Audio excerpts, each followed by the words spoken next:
बिछ गई सियासी विसात, खेला जा रहा है सियासी खेल, जारी है वार पलटवार। शह और मात के खेल में बनाई जा रही है रणनीति। कौन पड़ेगा किस पर भारी, ये कभी भी सिर्फ हस्तक्षेप.com पर अमलेंदु उपाध्याय के साथ।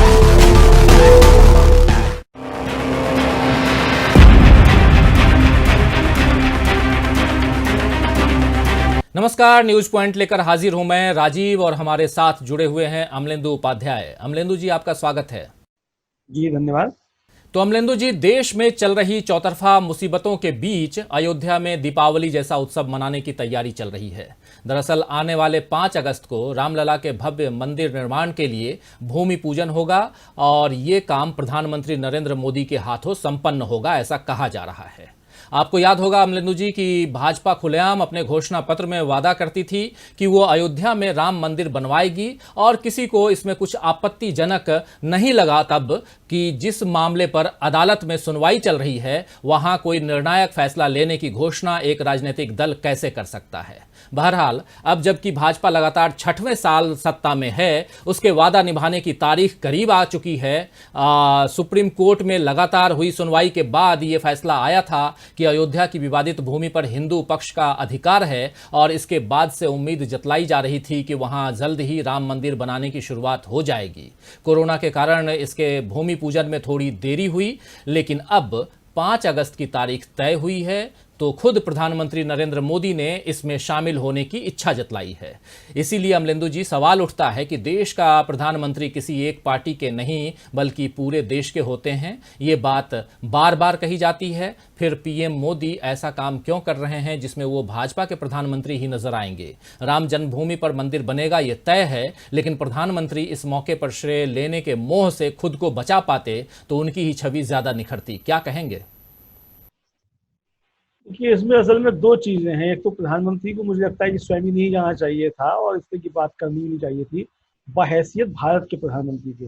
लेकिन प्रधानमंत्री के साथ दिक्कत ये है कि प्रधानमंत्री अभी भी ये समझ ही नहीं पाए हैं कि वो 135 करोड़ देश वाले दुनिया के सबसे बड़े डेमोक्रेटिक नेशन के प्राइम मिनिस्टर हैं। वो अभी भी अपने को जो है वो ग्राम पंचायत स्तर का कोई नेता जो है वो समझते हैं।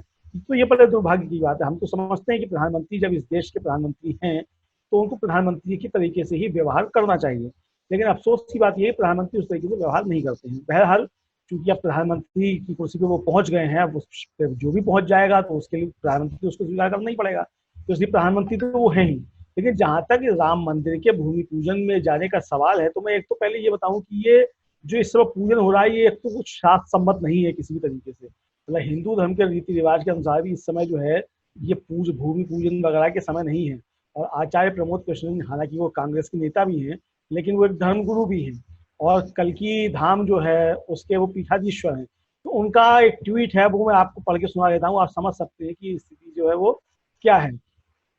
आचार्य प्रमोद कृष्णन लिखते हैं कि मैं ज्योतिषाचार्य नहीं हूँ, पर इतना अवश्य जानता हूँ कि श्री हरि विष्णु शयन काल में मंदिर निर्माण का मुहूर्त कोई विद्वान ब्राह्मण नहीं निकाल सकता। भगवान श्री राम हमारी आस्था के आधार हैं, इसलिए प्रत्येक कार्य विधि विधान से शास्त्र सम्मत होना चाहिए, राजनैतिक दृष्टिकोण से नहीं। तो ये जो है विधि विधान की बात है। और यहाँ ये स्पष्ट कर देना चाहिए कि आचार्य प्रमोद कृष्णन जो हैं और कांग्रेसियों से अलग हैं और वो राम मंदिर के हिमायती जो कांग्रेसी रहे हैं उनमें से एक हैं। यानी जो लगातार जो है राम जन्मभूमि का मंदिर उसी स्थल पर बने उसके हिमायती रहे हैं और लगातार उसके लिए बात करते हैं। उनमें से एक जो है आचार्य प्रमोद कृष्णन का ये ट्वीट थोड़ी देर पहले ही ये आया है। तो इस चीज को समझना चाहिए। अब प्रधानमंत्री जो है वो लोभ सम्मान क्यों नहीं कर पा रहे हैं, इस तरह की काम करना है, उसको समझना चाहिए। देखिए, अभी तक जो राम जन्मभूमि बाबरी मस्जिद विवाद का जितना भी विषय रहा तो उसमें अटल बिहारी वाजपेयी और लाल कृष्ण आडवाणी वाली पीढ़ी जो थी वो उसमें सबसे आगे बढ़ करके रही थी। और आडवाणी जी तो उसमें खैर मुकदमा झेल भी रहे हैं, आडवाणी जी, उमा भारती, मुरली मनोहर जोशी। हमारे जो प्रधानमंत्री नरेंद्र मोदी जी हैं वो उस आंदोलन में सिर्फ आडवाणी जी के ड्राइवर की भूमिका में थे। इससे ज्यादा उनकी उस पूरे आंदोलन में उसके बाद जो है उस आंदोलन में कोई भूमिका भी नहीं रही है भारतीय जनता पार्टी के अंदर ही उनकी। तो इसलिए अब वो जिस तरीके से पूरी पार्टी पे उन्होंने कब्जा कर लिया तो इस तरीके से इस पूरे आंदोलन पे भी जो है वो कब्जा करना चाहते हैं और ये दिखाना चाहते हैं कि ये सारा जो श्रेय जो है वो उनको जाए, उन्होंने मंदिर निर्माण की जो बाधाएं थी उसको दूर करने में बड़ा महत्वपूर्ण भूमिका निभाई। अगर यही एक तरीका है कि, और यही एक अगर इसके पीछे सोच काम कर रही है उनकी, तो मुझे लगता है कि जैसा कि शिवसेना ने कहा भी है कि तो इसके लिए फिर जो है, जो हमारे सुप्रीम कोर्ट के पूर्व चीफ जस्टिस हैं रंजन गोगोई, उनको जो है फिर वो न्योता मिलना चाहिए था। और चूंकि सारी बाधाएं तो सुप्रीम कोर्ट ने दूर की हैं, प्रधानमंत्री का तो उसमें कोई हाथ भी नहीं है। यहाँ तक कि भारतीय जनता पार्टी और विश्व हिंदू परिषद तो उस पूरे मुकदमे में कहीं कोई पार्टी भी नहीं थे। जो पूरा मुकदमा चला है उसमें कहीं कोई पार्टी भी नहीं है। तो इसलिए जो है अगर करना है तो अगर वोट भी मिलने हैं राम मंदिर के नाम पे तो सुप्रीम कोर्ट को मिले वोट। भारतीय जनता पार्टी को वोट क्यों, किस लिए मिले? क्योंकि भारतीय जनता पार्टी इस पूरे आंदोलन में जो है वो ठीक है, उसने जो दंगे करवाए इसमें कोई शक नहीं है, पूरे देश का माहौल उसने विषाक्त किया, राम के नाम पे वोट मांगे, लेकिन राम मंदिर के लिए भारतीय जनता पार्टी जो है वो कहीं से कहीं तक जो है इस पूरे मुकदमे में कहीं भी कोई पार्टी नहीं रही है। तो इस चीज को भी हमको जो है वो समझना चाहिए। तो मुझे लगता है कि प्रधानमंत्री जो है, जो दूसरी चीज ये है कि मतलब आचार्य युगल किशोर शरण शास्त्री हैं, वो अयोध्या के ही ये महंत हैं। वो अभी व्हाट्सएप में मैसेज कर रहे थे, कहते कि जब भाई 1989 में राम जन्मभूमि का शिलान्यास हो गया तो दूसरा शिलान्यास किस लिए हो रहा है? और जायज प्रश्न है कि 1989 में राजीव गांधी ने जो थी वो शिलान्यास की अनुमति दी थी, उसमें शिलान्यास हुआ था। तो जब एक बार शिलान्यास हो गया तो ये क्या मतलब कि वही तरीके का काम हो रहा है जिस तरीके से अब तक हमारी भारतीय जनता पार्टी सरकार जो है वो करती रही है कि योजनाओं के नाम बदल के शिलालेख बदल दो, बिल्कुल इलाहाबाद का नाम प्रयागराज कर दो, अकबर रोड का नाम कुछ और कर दो।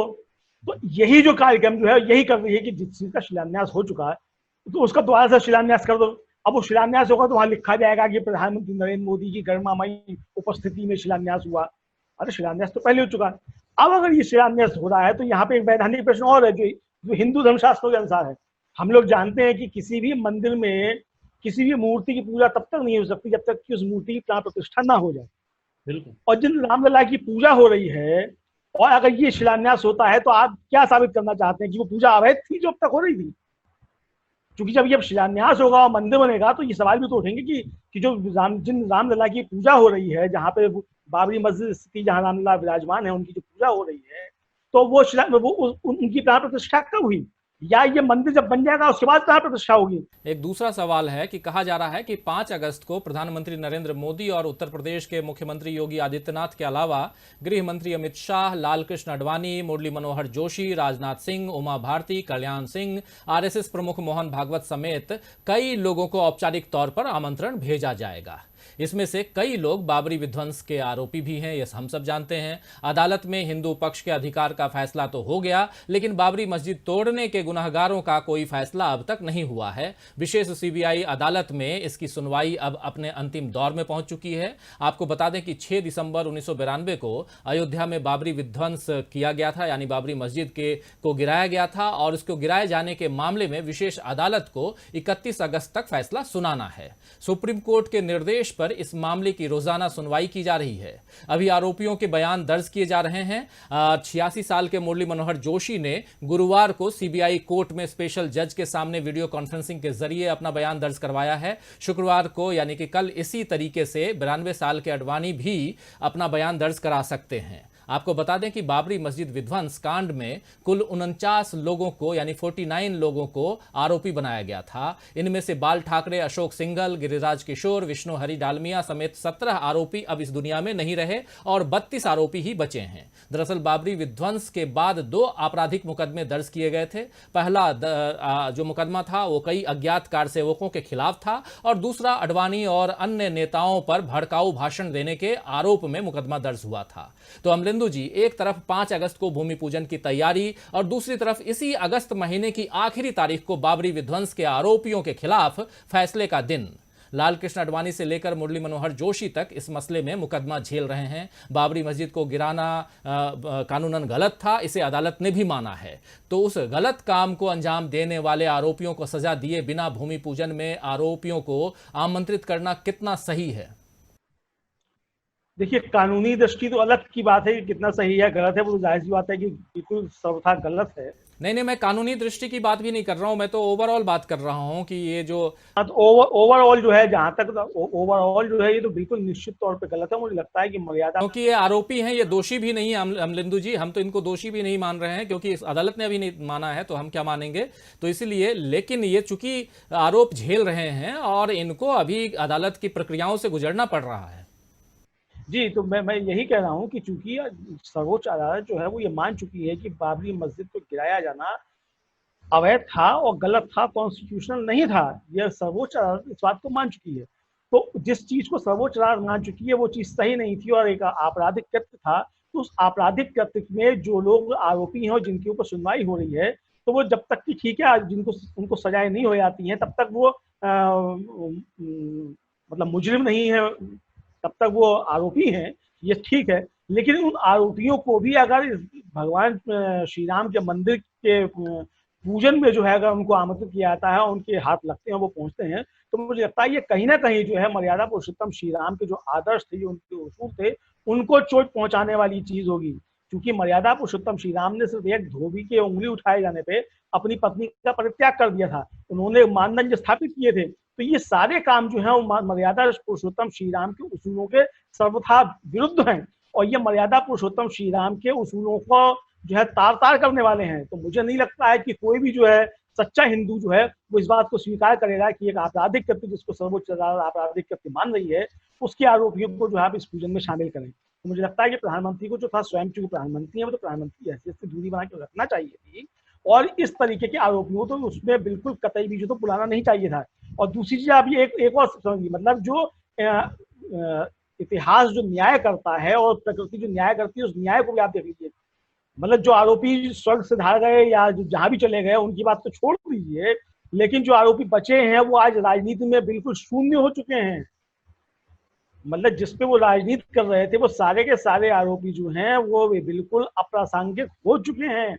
इस चीज को समझ लेना चाहिए कि मर्यादा पुरुषोत्तम श्री राम ने बाबरी मस्जिद गिराए जाने के दुष्कृत्य को स्वीकार नहीं किया है, उन्होंने सजाएं दी हैं।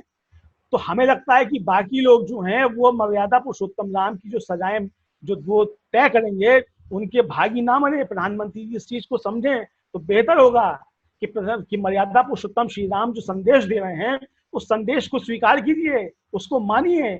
मर्यादा पुरुषोत्तम श्री राम ने संदेश दे दिया है, तो मुझे लगता है कि कुल मिलाकर के ये संदेश जो है मर्यादा पुरुषोत्तम श्री राम का, वो प्रधानमंत्री को भी स्वीकार करना चाहिए, भारतीय जनता पार्टी को भी स्वीकार करना चाहिए। और जहां तक ये सवाल है कि प्रधानमंत्री क्यों जा रहे हैं, तो मुझे लगता है कि ये भारतीय जनता पार्टी का चुनाव आया था तो जेपी नड्डा चले जाते, आरएसएस प्रमुख मोहन भागवत चले जाते, उद्धव ठाकरे चले जाते, जिस शिवसेना ने बाबरी मस्जिद गिराने में थी अपनी महत्वपूर्ण भूमिका निभाई थी, वो चले जाते। ठीक था, वो उनके अपने निजी नहीं हो सकते, लेकिन प्रधानमंत्री की हैसियत से माननीय नरेंद्र मोदी जी को इससे सर्वथा दूरी बना के रखनी चाहिए थे। इस लोक सम्मेलन से बचना चाहिए कि वहां जो तख्ती लगेगी उस पर उनका नाम लगेगा।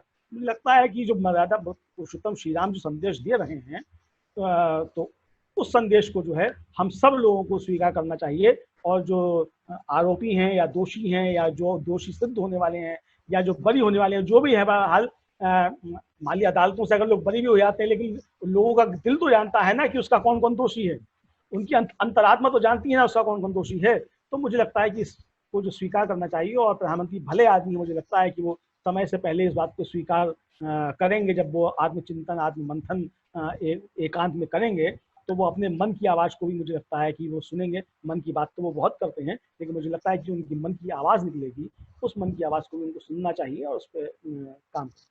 जी जी अमलेंदु जी, मन की बात उनको सुननी चाहिए, लेकिन इधर जो है बाबरी विध्वंस पे अभी सुनवाई हो रही है, सुनवाई का दौर चल रहा है और उसके बाद जब फैसला आएगा तो पता चलेगा कि अदालत ने किसे दोषी माना है और किसे नहीं। अदालत साक्ष्यों, तर्कों और तथ्यों के आधार पर फैसला देती है, ये हम सब जानते हैं। जो इल्ज़ाम तर्क की कसौटी पर सही पाए जाएंगे उसके मुताबिक फैसला अदालत सुनाएगी। लेकिन कई बातें ऐसी भी होती हैं जो नज़र नहीं आती हैं लेकिन अपना प्रभाव दिखा देती हैं अमलेंदु जी। जैसे रथ यात्रा के दौरान आपको याद होगा कि रथ यात्रा के बाद से भारत में सांप्रदायिक भावनाओं में उफान देखने को मिला। उन्मादी भीड़ जब एक धक्का और दो का नारा दे रही थी तो उससे भारत की धर्मनिरपेक्ष बुनियाद को भी धक्का पहुंच रहा था। विभाजन के बाद हिंदू मुस्लिम की जो खाई गहरी होनी शुरू हुई थी उसे मंदिर वहीं बनाएंगे कि राजनीति ने और गहरा कर दिया। और अब भव्य राम मंदिर के दौरान देश की एकता, अखंडता और धर्मनिरपेक्षता पर आंच न आए, इसका ख्याल हुक्मरानों को करना चाहिए। तो अमलेंदु जी, आपने चर्चा के लिए वक्त निकाला, इसके लिए बहुत बहुत धन्यवाद। और दोस्तों, साथियों, शुभचिंतकों, आपने इस गंभीर मसले को ध्यान से सुना, इसके लिए आपको भी बहुत शुक्रिया अदा करता हूं, धन्यवाद देता हूं। और हमारे साथ जुड़े रहिए, देखते रहिए डीवी लाइव। नमस्कार।